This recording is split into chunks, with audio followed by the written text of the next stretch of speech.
আসসালামু আলাইকুম রহমতুল্লাহ। যারা রাঙামাটি পার্কে ঘুরতে আসতে চাইতেছেন তারা এখন আসেন না। দেখুন ঝুলন্ত ব্রিজটা এখনো পানির নিচে তলায় আছে। দেখুন তার ভিডিওটা।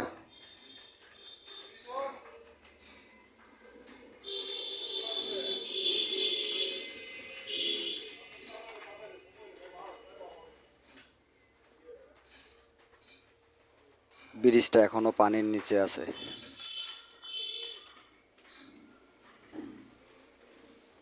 এই যে আমি যাচ্ছি ওখানে,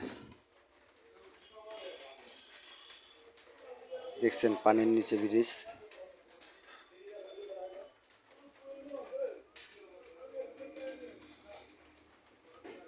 আপনারা আরো কয়দিন পরে যায়েন, তাইলে শুকনা পাবেন, ব্রিজটা ভাসবে।